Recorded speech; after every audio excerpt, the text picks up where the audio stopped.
Hello friends, स्वागत है हमारे यूट्यूब चैनल पे। तो जैसा कि आप जानते हैं कि मैं स्टील और वेल्डिंग से रिलेटेड वीडियोस बनाता हूं हमेशा आपके लिए।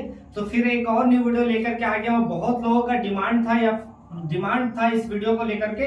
तो यहाँ पे आप देखेंगे तो यहाँ पे कुछ मशीनें दिख रहे होंगे। जैसे यहाँ पे टिक वेल्डिंग मशीन है, जिसे आर्गन वेल्डिंग मशीन भी कहते हैं, और यहाँ पे इलेक्ट्रिक आर्क वेल्डिंग मशीन भी है। तो हम लोग खास करके आज स्पेशली जो वीडियो हम लोग करने वाले हैं वो टिक वेल्डिंग यानी आर्गन वेल्डिंग का आपको कुछ चीजें दिखाएंगे। जैसे कि बहुत ऐसे लोग हैं, क्या है, स्टील के जो आर्गन वेल्डिंग है वो तो सीख गए हैं, लेकिन उसमें बहुत सी चीजें उनको पता नहीं है। इसमें बहुत सी छोटी छोटी चीजें हैं जो कि गौर करने वाली है। अगर आप कहीं पे भी जा रहे हैं, वेल्डिंग का कर रहे हैं, या फिर किसी वर्कशॉप पे काम कर रहे हैं, किसी कंपनी में जा रहे हैं, तो उसमें बहुत चीजें आपको मैटर करते हैं समझने के लिए। तो ये वीडियो में आपको खास करके मैं कुछ इसके आर्गन वेल्डिंग के रिलेटेड आपको एक इंपॉर्टेंट टिप्स दूंगा जो कि आपके लिए बहुत हेल्पफुल होने वाला है। तो यहाँ पे जैसे कि मैं बता दूं कि आर्गन वेल्डिंग तो यहाँ पे जितने लोग करते हैं तो उनमें जो डिफरेंसेस होते हैं उनको समझ में नहीं आता। लेकिन इसमें सबसे पहले आपको ध्यान रखना है कि आर्गन वेल्डिंग जो बोल रहे हैं, आर्गन जो है वो गैस होते हैं, इसका नाम टिक वेल्डिंग है। और अगर इंडिया से बाहर जाएंगे तो इसका नाम और भी अलग है, जैसे GTW, आपको इस तरह से इसका एक नाम होता है, तो वो नाम है। तो यहाँ पे हम लोग टिक वेल्डिंग बोलते हैं। जैसा कि यहाँ पे टिक वेल्डिंग, आप यहाँ पे ये टिक वेल्डिंग आपका हो गया। ये जो आप देखेंगे तो ये टिक वेल्डिंग इसे कहते हैं, इसको आर्क वेल्डिंग कहते हैं। तो अभी हम लोग इसके बारे में बात नहीं करेंगे, हम लोग इसके बारे में बात करेंगे। तो यहाँ पे हम लोग जो टिक वेल्डिंग है, इसमें जो चलाने का जो तरीका होता है, बहुत कोई क्या है वेल्डिंग सिर्फ कर रहे हैं लेकिन उसको बारीकी से समझ नहीं पा रहे। अभी हम लोग इसको वेल्डिंग करके, इसको ऑन करके अभी चला के दिखाएंगे, आपको बताएंगे किस तरह से करना है। तो हम लोग जो समझेंगे वो आपको बता दें कि हम लोग क्या समझने वाले हैं। तो यहाँ पे हम लोग सबसे पहले समझेंगे कि हाई वोल्टेज जो होते हैं, आप अगर वेल्डिंग कर रहे हैं, हाई वोल्टेज में अगर वेल्डिंग कर रहे हैं तो उसमें क्या डिफरेंस होता है, और अगर लो वोल्टेज में वेल्डिंग करेंगे तो उसमें क्या डिफरेंस होगा, वो हम लोग समझेंगे। तो यहाँ पे लो वोल्टेज और हाई वोल्टेज का डिफरेंस समझेंगे कि आपको किस जगह पे कैसे वेल्डिंग करना है, लो में करना है या फिर हाई में करना है। तो हम लोग दोनों अभी टेस्ट करेंगे। हम यहाँ पे कुछ एंगल यहाँ पे रेडी करके रखे हैं, इस एंगल में अभी हम लोग वेल्डिंग करेंगे। एक में हम हाई वोल्टेज करेंगे, एक लो वोल्टेज करेंगे, और दोनों में फर्क देखेंगे क्या डिफरेंस आ रहा है वेल्डिंग में। तो यहाँ पे हम लोगों को कुछ डिफरेंसेस होगा। जैसे कि अगर एक नंबर पे देखें तो एक नंबर पे हमारा यहाँ पे स्पीड मैटर करता है। आप अगर वेल्डिंग कर रहे हैं तो क्या स्पीड से वेल्डिंग हो रहा है, आपका कौन सा फास्ट हो रहा है, कौन सा स्लो हो रहा है। और दूसरा जो हमारा मैटर करता है वो होता है हीट, कितना हीट हो रहा है वो। और तीसरा जो हमारा मैटर करता है स्ट्रॉन्ग, आपका कौन सा वेल्डिंग ज्यादा स्ट्रॉन्ग हो रहा है। और चौथा जो हमारा होगा वो होगा कलर। तो हमने यहाँ पे चार चीजें यहाँ पे लिखी है, जैसे स्पीड, हीट, स्ट्रॉन्ग और कलर। तो यहाँ पे हाई वोल्टेज और लो वोल्टेज दोनों हम लोग करेंगे और देखेंगे कि क्या डिफरेंस आ रहे हैं इसमें चारों में से, तो किस में कौन सा बेटर हो रहा है। तो चलिए स्टार्ट करते हैं। तो फ्रेंड यहाँ पे हमने मशीन ऑन कर लिया है। यहाँ पे हमारा मशीन यहाँ पे ऑन है, देख सकते हैं यहाँ पे 37 या 37 पे यहाँ पे वोल्टेज किया हुआ है। इसको हम लोग थोड़ा बढ़ा लेते हैं, इसको हम लोग अप्रोक्स 40 पे रखेंगे। अप्रोक्स यहाँ पे 40 पे वोल्टेज करेंगे।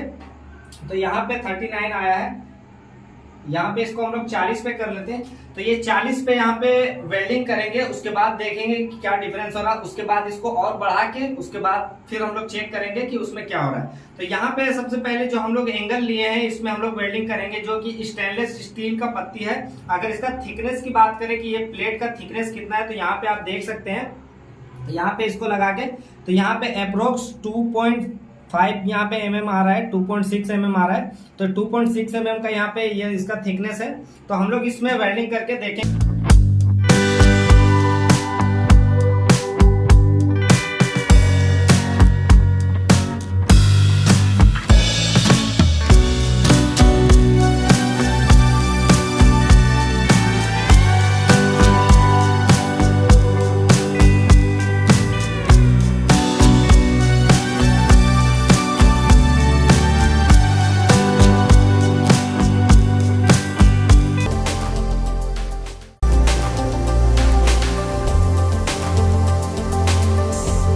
यहाँ पे हमने अभी 40 पे वेल्डिंग किया। अब इसको वोल्टेज को हम लोग इसको अप्रोक्स 100 कर देंगे।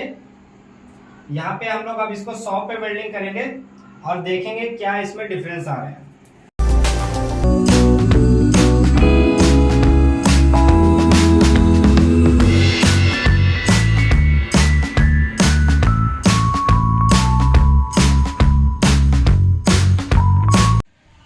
तो फ्रेंड यहाँ पे हमने अभी वेल्डिंग किया है, तो आपने यहाँ पे देखा कि मैंने यहाँ पे हाई वोल्टेज पे इसमें मैंने वेल्डिंग किया और लो वोल्टेज में मैंने इसमें वेल्डिंग किया।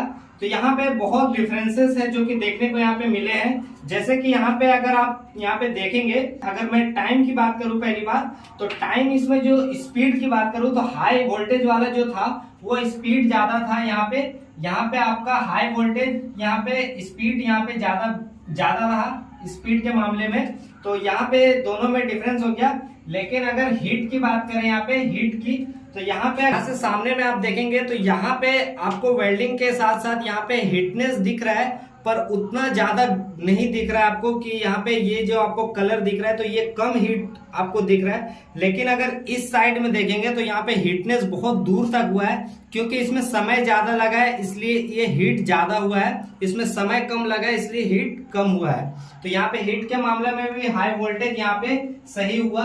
और अगर तीसरे नंबर की बात करें स्ट्रॉन्ग की, तो यहाँ पे आप सामने से देखेंगे तो स्ट्रॉन्ग वेल्डिंग यहाँ पे बहुत डिफरेंस आपको दिख रहा होगा। ये जो हाई वोल्टेज का फिनिशिंग दिख रहा है ये ज्यादा दिख रहा है, लेकिन लो वोल्टेज का फिनिशिंग यहाँ पे कम दिख रहा है, क्योंकि इसको बहुत ही मतलब इसको गलने में बहुत ज्यादा समय लग रहा और सही से ये मेल्ट नहीं हो पा रहा है। तो यहाँ पे आपको अगर इस तरह का मोटा प्लेट होता है तो आपको वोल्टेज आपको हाई लेके चलना है, यहाँ पे आपको समझ में आ रहा है। तो स्ट्रॉन्ग भी देखा जाए तो ये ज्यादा स्ट्रॉन्ग है, हाई वोल्टेज यहाँ पे ज्यादा स्ट्रॉन्ग यहाँ पे है। और अगर कलर की बात करें तो कलर यहाँ पे दोनों लगभग सेम है, यहाँ पे कलर में कोई चेंजेस नहीं आया है। तो ये दोनों सेम आपका कलर यहाँ पे है।